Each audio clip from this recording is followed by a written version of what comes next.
Por eso vamos a consultar y estamos en comunicación telefónica con el ingeniero agrónomo Agustín Bilbao, que es socio de APRESID, de la Asociación Argentina de Productores de Siembra Directa y también asesor de CREA, a quien saludamos. Agustín, muy buenos días. Andrés Ottauer y Fabián Miró lo saludan de este lado. ¿Cómo está usted?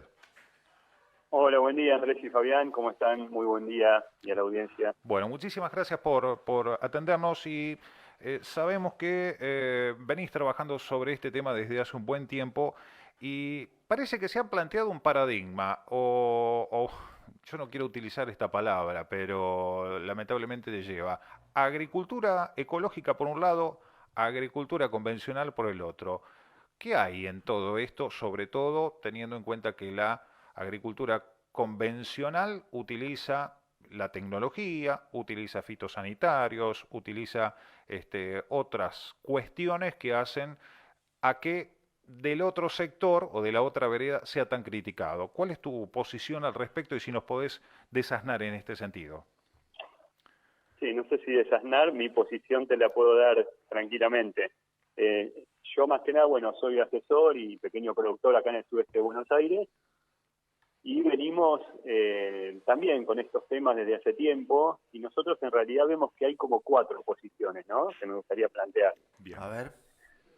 Una cuestión es la agroecología real, digamos, que es algo que existe, son productores que en general son dueños de campos, no muy grandes pero tampoco muy chicos, que tienen una filosofía de vida diferente, o sea, un poco más ligada a lo que es el cuidado del medio ambiente, aunque probablemente, bueno, no van a tener los resultados económicos que tienen si hicieran lo que se llama la agricultura convencional, si querés, Ujú. pero bueno, es parte de su forma de vida y tienen sistemas mixtos, porque eso es una de las cosas que planteamos, que esos son todos sistemas mixtos los que conocemos nosotros.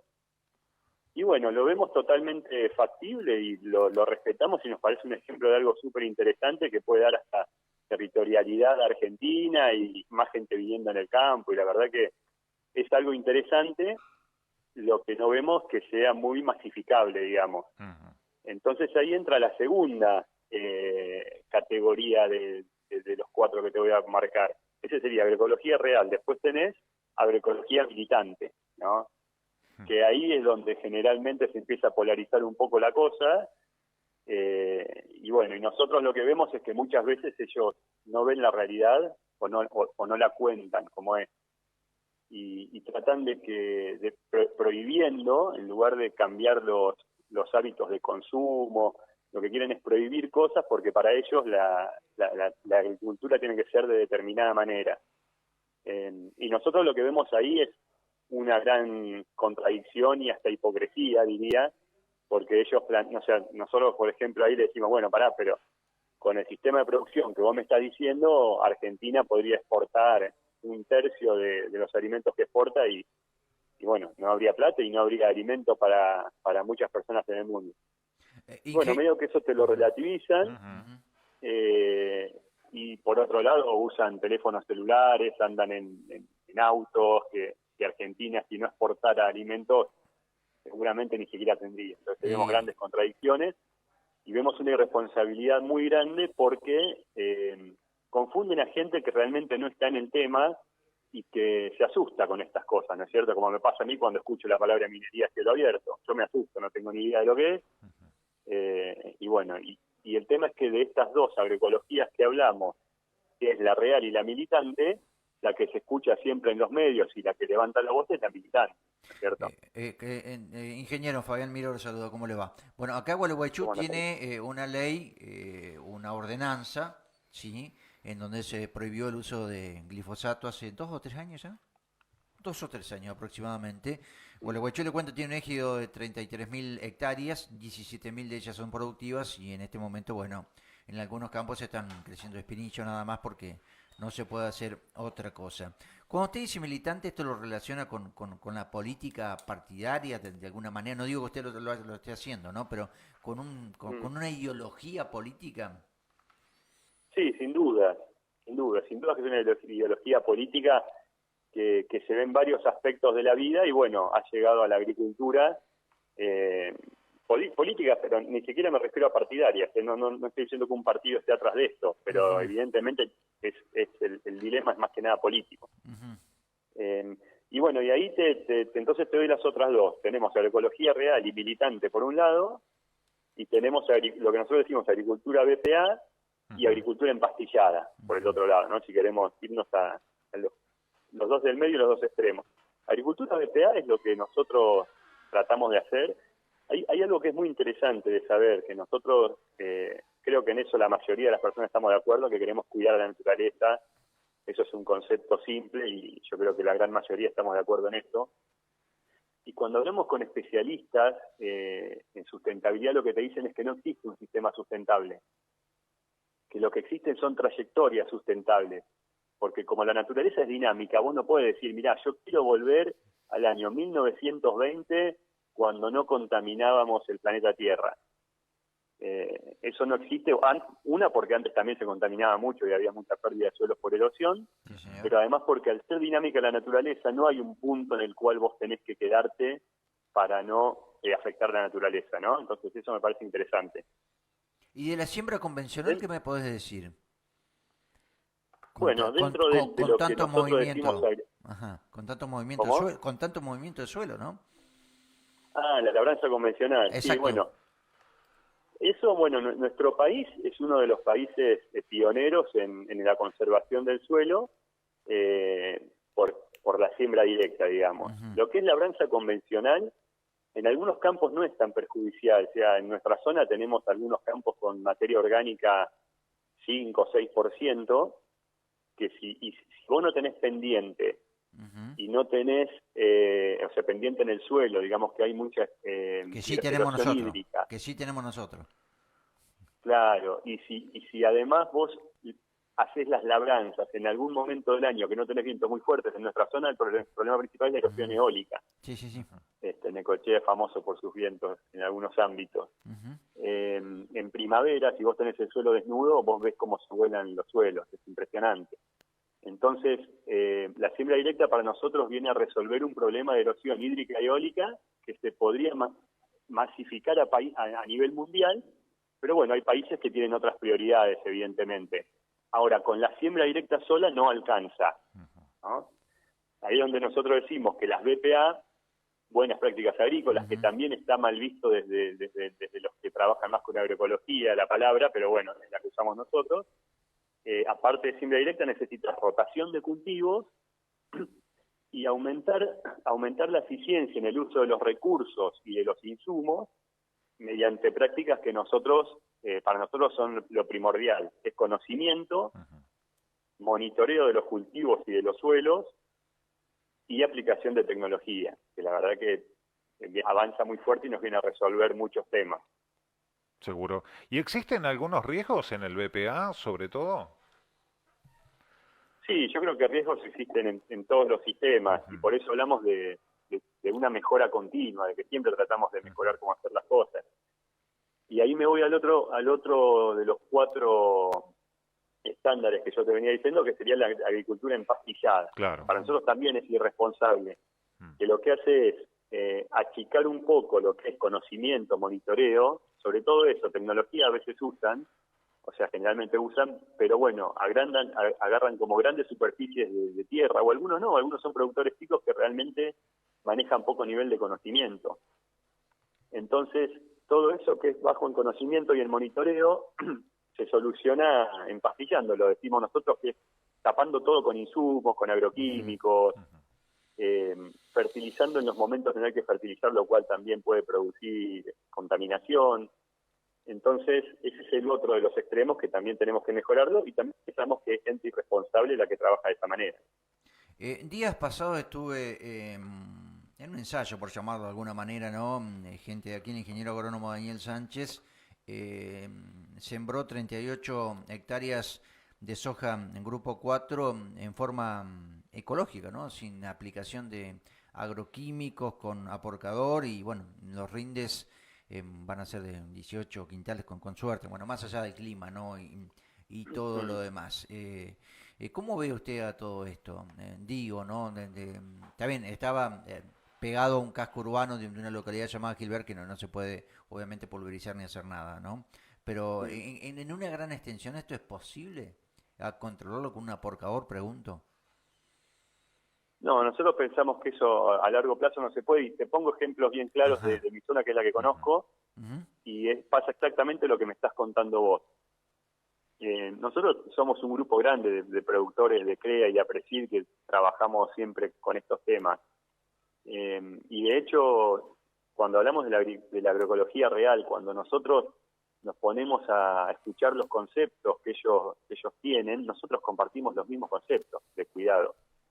Eh, pero bueno, lo que estamos viendo son dos cosas. En Tandil, por ejemplo, están también con el tema de que no se puede aplicar, ya hay ordenanzas que no se puede aplicar cerca de las ciudades, y en estos días me están llegando las fotos de los maíces. Bueno, los maíces que están hechos sin agroquímicos, digamos, bueno, no los van a cosechar directamente. Ujú.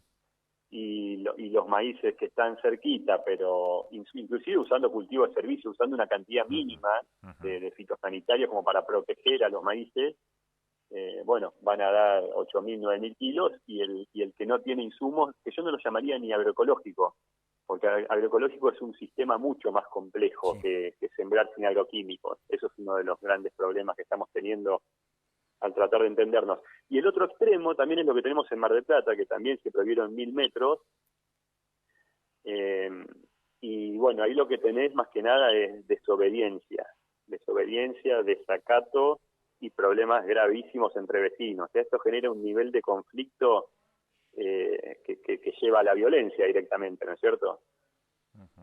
¿Y qué es lo que, a tu entender y conociendo estas dos realidades o varias realidades y trabajando sobre ellas, por qué hay una demonización o por allí se les apunta directamente al productor? Porque uno piensa, si vos vas a aplicar un fitosanitario, es porque está aprobado por SENASA, en teoría, ¿no? Y en vez de apuntar al productor, ¿por qué no se lo critica al SENASA, que fue el que lo aprobó? En definitiva, creo, pregunto. Sí, sí. Bueno, ahí dentro de lo que es agricultura empastillada, yo te lo dividí en cuatro, ahora me voy a contradecir, yo te lo dividí como en cuatro facciones, digamos, Sí. de lo que puede ser la agricultura, Ujú. y ahora lo que me parece que tenemos que hacer, en tratar de hacerlo en todos los ámbitos de la vida, es no tampoco meternos en lo que es el tribalismo, en ponernos en tribu, ¿no es Ujú. cierto? ¿A qué voy con esto? Yo conozco un montón de productores agropecuarios que son prepotentes.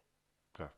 Son prepotentes, es como que el sector agropecuario en muchos, como es a nivel nacional o en el interior del país, es el ejemplo del éxito, porque la verdad que, aparte de que tenemos suelos muy buenos en Argentina, se ha logrado un nivel de eficiencia que existe en pocos niveles del mundo. Bueno, eso ha hecho que al productor agropecuario también le vaya bien económicamente. Donde vos sumás eso a una especie de prepotencia que puede haber en la facción personal de esa persona, como su personalidad, y bueno, generás en la población que en el resto de la gente que no les guste. Claro. Entonces, en ese sentido, me parece que el ser humano muchas veces es envidioso del éxito del de al lado. Es una cuestión filosófica más que agrícola, es eso, me parece. Y si encima del otro lado tenés algunos que son medio prepotentes, y bueno, va generando una especie de grieta, digamos, entre los dos, y donde metes un puñado de militantes, porque realmente son muy poquitos los militantes que están con todo este tema, que exacerban ese problema y meten miedo en la gente porque dicen, pará, este tipo es prepotente, me tira la camioneta encima, se piensa que es el dueño del mundo, le va bien, yo trabajo mucho y no me alcanza para llegar a fin de mes, y encima está contaminando todo, y a propósito y para hacerme mal a mí.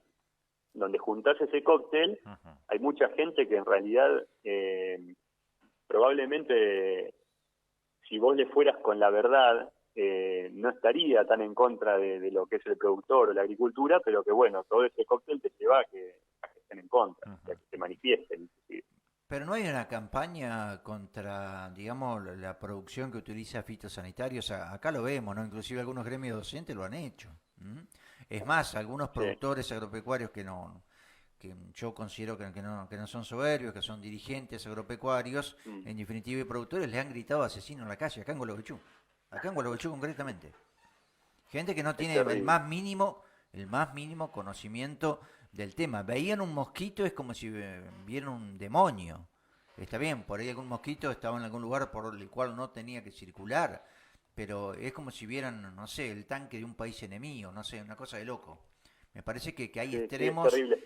y hay otra cosa, perdóname, conozco familias, no voy a dar nombre, de ingenieros agrónomos, que padre e hijo por ahí están enfrentados ideológicamente, ¿no? Uno está Mm, con la mm, agricultura convencional, por llamarlo de alguna manera, la tradicional, la que se aplica a un paquete tecnológico, y el otro no. Es mm. increíble, ¿no? Yo no sé si hay alguna formación en la facultad, qué es lo que está pasando, pero se está dando este fenómeno también. No veo un equilibrio, un punto, algo racional. Sí, yo veo que hay un adoctrinamiento desde el colegio mismo. O sea, Ajá. todo esto que estamos hablando de los militantes, hay mucha gente del sector educativo que está metida en eso. Lo que pasa es que yo estuve una vez en una audiencia pública en Neuquén, donde no se usa glifosato, ni transgénicos, ni nada, y tenía que, esto fue hace varios años, hablar y explicarle a la gente sobre todo este tema de lo que hacemos nosotros, por qué los transgénicos no son malos por sí, por qué los fitosanitarios no son malos de por sí y todo eso. Ujú. Y la verdad es que yo lo que me di cuenta es que hablando con la gente, cuando vos le explicabas, gente del lugar, eh, y la verdad que donde te empezaba a entender y te empezaba a escuchar, ellos no tenían ningún problema. O sea, era un tema entre se junta la ignorancia con los militantes del otro lado y te hacen un descalabro como el que vos me estás diciendo.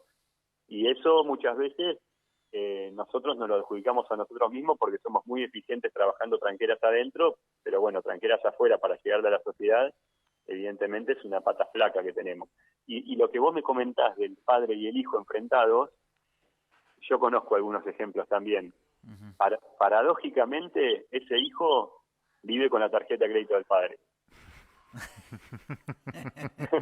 Aunque parezca No sé mentira. si será el caso, ¿no? Pero hay buena relación, buena onda, pero obviamente no se ponen de acuerdo, ¿no? Y eso que el padre, voy a redundar, ¿no? Obviamente tiene más años que el Eh, hijo, ¿no? Y más experiencia de campo, ¿no? Agustín, tengo una Sí. consulta numérica y ya que sos un ingeniero agrónomo, seguramente estás en el Excel todos los días, ¿no?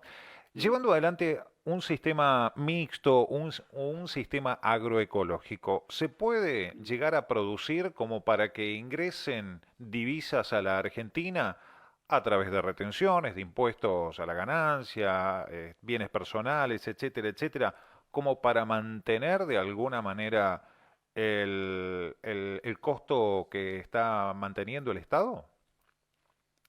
No, no, de ninguna manera, de ninguna manera. Los, los, hablando de lo que es agricultura continua en agroecología, digamos, sin Ujú, usar insumos fitosanitarios ni fertilizantes, ujú. es inviable directamente. Y si bueno, si lo querés hacer, yo creo que el primer año te va a rendir un 60% de lo que venías cosechando, Ujú. y al quinto año hay lotes que no los vas a cosechar y lotes que te van a rendir un 20%. Donde vos metés la ganadería y lo complejizás al sistema, haces realmente agroecología, Ujú. yo creo que puede llegar a funcionar, pero la producción de granos siempre va a ser más baja, va a aumentar la producción de carne. Entonces, yo creo que Argentina, si quieren en ese desarrollo, una que tendrían que hacer, en lugar de agroecología, tendrían que ser orgánicos, Claro, porque Claro. es orgánicos está diferente. regido por normas y Mm. obtienen sobreprecios, o sea, eso ya es Ujú. otra cosa.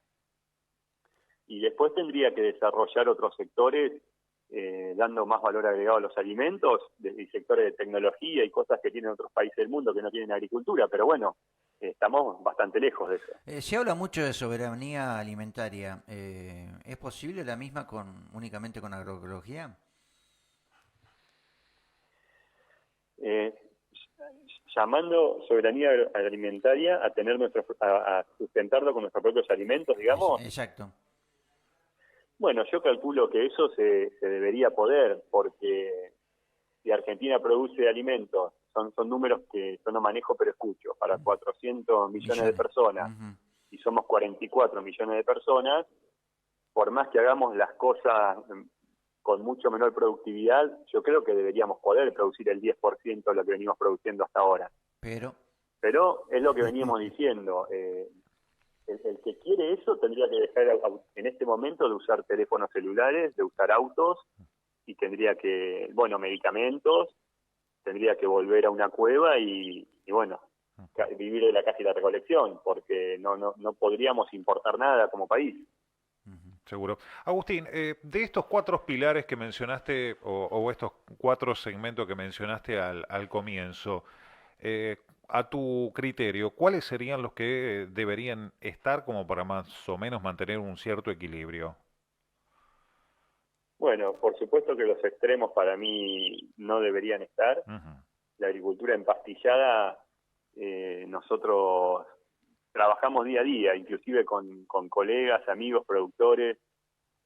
Hoy en día, por ejemplo, nosotros somos un grupo de 5 agrónomos trabajando full time acá en la zona nuestra, en la parte agrícola. Y más allá de los campos que asesoramos, lo que tratamos de hacer es vertir también nuestros conocimientos para agrónomos más jóvenes y productores que no asesoramos, pero bueno, que traten de mejorar. Por ejemplo, el uso de insecticidas, que muchas veces se usan en casos que no habría que usarlos, y no se cuidan de los insectos benéficos y todo eso. Eso es lo que decimos de tratar de ir achicando lo que es la agricultura empastillada. Y del otro lado, la agroecología militante, sí, yo creo que le hace muy mal a la agricultura y al país en general. Entonces, lo que yo, por supuesto, pienso es que Argentina, si quiere seguir siendo un país, como veníamos diciendo, que esté integrado al mundo, que tenga tecnología, que pueda también importar cosas, por ahora creo que el camino es la agricultura BPA, que le decimos nosotros, que como decíamos, venimos en mejora continua. Y podemos tener nichos de la gente que realmente quiere irse con su familia a vivir al campo, que generalmente es campo propio, porque ahí tampoco nos engañemos, yo no conozco ningún arrendatario que haga agroecología. Los casos que conozco son todos campo propio y no todo el mundo tiene 300, 400 hectáreas para poder hacer eso. Pero me parece súper valorable lo que hacen y un ejemplo interesante de algo que se puede hacer. El Estado, para cerrar de mi parte, ¿qué papel juega en todo esto?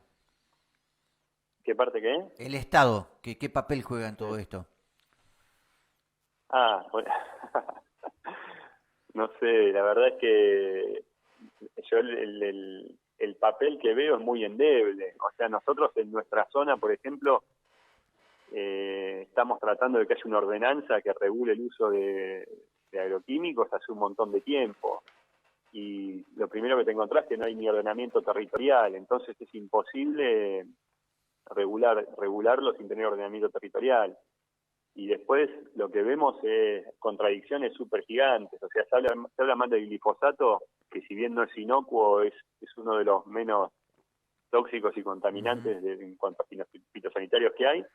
Y la gente en sus casas tira raid encima de los platos, en la cocina, a veces se lo tiran encima por los mosquitos, y son piretroides que nosotros en el campo directamente tratamos de no usar. Y entonces el Estado argentino está muy lejos de hacer lo que tendría que hacer. Agustín, se nos acabó el tiempo, nos quedaríamos charlando varios minutos más, pero lamentablemente tenemos que cerrar esta comunicación. Desde ya te agradecemos enormemente la posibilidad de charlar con vos, que nos desasnes un poco en estas cuestiones y bueno, te vamos a convocar en una próxima vez si vos así lo querés. Es un tema para largo. Largo, seguro. Muy largo. Sí, ojalá que podamos avanzar lo mejor posible por Argentina, por nuestra relación con nuestros vecinos, entre nosotros, y bueno, para que el país progrese, ¿no es cierto? Seguro. Un abrazo, muchísimas gracias Agustín, que tengas buen fin de semana. Gracias igualmente, un abrazo. Agustín Bilbao, ingeniero agrónomo.